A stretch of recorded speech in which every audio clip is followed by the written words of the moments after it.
And welcome back to Moscow, Idaho, inside the Kibbe Dome, where the Trailblazers come up short again. 20-6 is your final against the University of Idaho Vandals. Trailblazers just couldn't get a lot of offense going today, and the defense kind of run out of gas. Defense did a nice job except for the rushing game, 268 yards rushing for the Trailblazer, for the Idaho Vandals, and that's just not going to get it done. Rod Zundel here.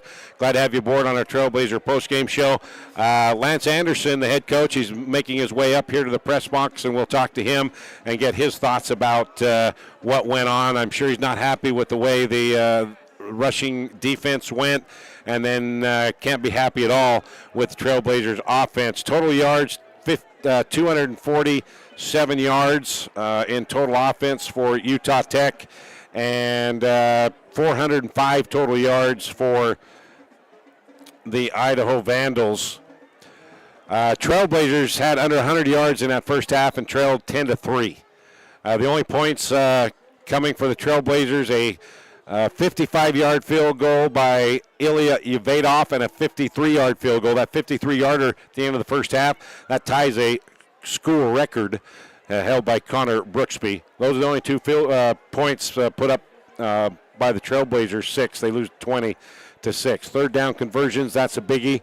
5 of 13 for Utah Tech, 7 of 15 for the Idaho Vandals. Time of possession, 9 minutes more for Idaho than for Utah Tech. In the first quarter, the Trailblazers had 50 seconds.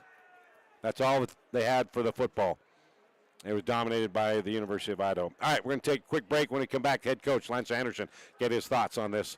We'll be right back. Trailblazer postgame show here in Moscow, Idaho. If you haven't seen Utah Tech University lately, chances are you haven't seen it at all. With hands-on polytechnic learning across 300 academic programs, 30 new and renovated state-of-the-art facilities, the most affordable university tuition in the state, and 300 days of sunshine, why look anywhere else? Discover why Utah Tech was recently named one of Education Magazine's 10 prominent universities and colleges to watch. Join us and experience the active learning, active life difference at Utah Tech.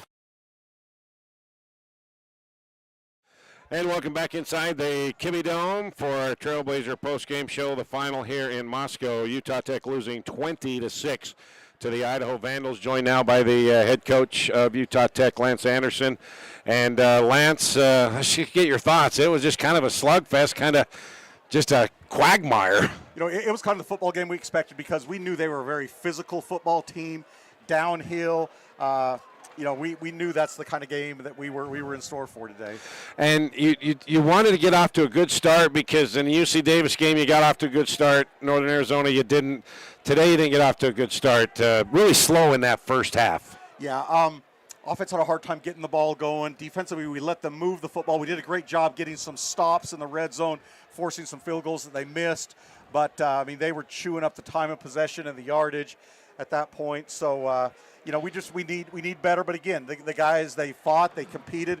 We're in the game in the fourth quarter again with the possession for a chance to go tie the game or take the lead, but we gotta get over the hump and finish these. 50 seconds you had the ball in the first quarter. They had an 8.5 minute drive to start it, and that just kind of set the tone for the whole game. It did. I think at one point there in the first half, right, the first quarter, they had run almost 30 plays and we had run 3. Yeah. So it kind of goes back to that complementary football where we've got to be able to move the football on offense, and then defensively, especially early on in that drive, we need to get off the field on third downs. We forced some of the third downs that we would like, just did not get off the field. He had 6 penalties, but the crucial one was a chop block on Dallin Johnson. Really wasn't a true chop block because he was already on the ground with another defensive player, and he just kind of pushed him over the top. I didn't see the play, but that's a crucial. And that was fourth down, and you had the first down. We had a chance to, and we would have converted it there, keep the drive alive. Boy, that would have kept us right in the ball game. Yeah. That was a critical penalty. And then the fourth down play to keep your last drive alive, Ryan Marks hitting Daniel Thomason. How much have you practiced that in practice? A lot, pretty much every day this week, multiple times.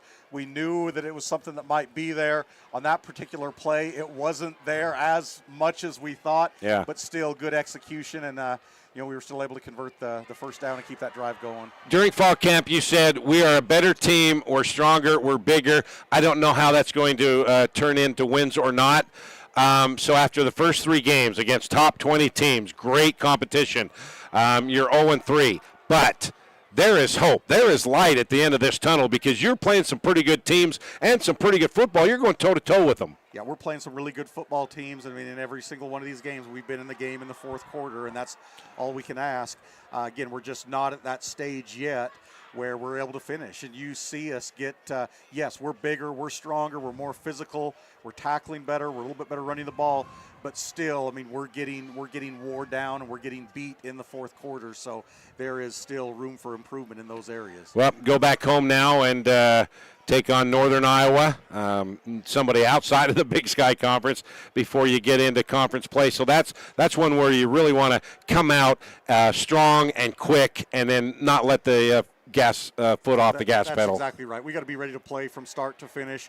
We got to earn that right in practice this week. But again, at this point, I don't know a ton about Northern Iowa, but they are one of the traditional FCS power programs. I know they were a little bit down last year, but I think they loaded up with a lot of transfers, a lot of new players. So I know we're going to have another big challenge on Saturday night. All right, Coach. This was a slugfest today. There's going to be some guys getting the ice packs on because they fought hard both sides. It was a physical football game for sure. And we went toe-to-toe for a long time, and unfortunately, we're just not at that point where we were able to finish. All right, we're going to take our final break, and we'll let Coach go and get back with his team. Be back with a wrap-up here in the Kibbe Dome in Moscow, Idaho after this. If you haven't seen Utah Tech University lately, chances are you haven't seen it at all. With hands-on polytechnic learning across 300 academic programs, 30 new and renovated state-of-the-art facilities, the most affordable university tuition in the state, and 300 days of sunshine. Why look anywhere else? Discover why Utah Tech was recently named one of Education Magazine's 10 prominent universities and colleges to watch. Join us and experience the active learning, active life difference at Utah Tech. All right, back here in Moscow, Idaho, the Kibbe Dome, Trailblazers losing to the Vandals, 8th ranked in the country, 20-6. Rod Zundel here, Coach Anderson, you just heard from him. So the Trailblazers now drop to 0-3. They go back home Saturday, the 20th against Northern Iowa, Kurt Warner's alma mater. That will be a kickoff at 6 o'clock, 5 o'clock pregame here on Trailblazer Sports Vision and also on the Fan Sports Radio Network. So Trailblazers had trouble getting started on offense, and they just didn't have enough. 2 field goals, that's all they got, but the defense played well. Gave up a couple of big chunk plays in the rushing game, but it was just a slugfest, as we talked about. This was a physical game. Trailblazers, they went toe-to-toe with the 8th-ranked team in the country that's very big and physical. And so now they just got to put it all together and make it work to put a W in the win column. But that'll do it here in Moscow, Idaho. Big thanks to Tara Atkin back at the studio, Paul Ratliff as well, for Coach Anderson, for Steve Johnson, Associate Athletic Director in charge of Media Communications for Utah Tech. Big thank you to all of them. Thank you for watching and listening. Once again, the final here in Moscow, Idaho. Utah Tech losing to the Vandals of Idaho 20-6. Thanks for joining us. Hope you enjoyed the game. Tuesday night, the Lance Anderson Coaches Show, 6 o'clock on the Fan and Trailblazer Sports Vision. And then we return home next Saturday, 6 o'clock against Northern Iowa. So for one final time, the final score, Idaho 20 and Utah Tech 6. Have a pleasant afternoon, everybody. See you.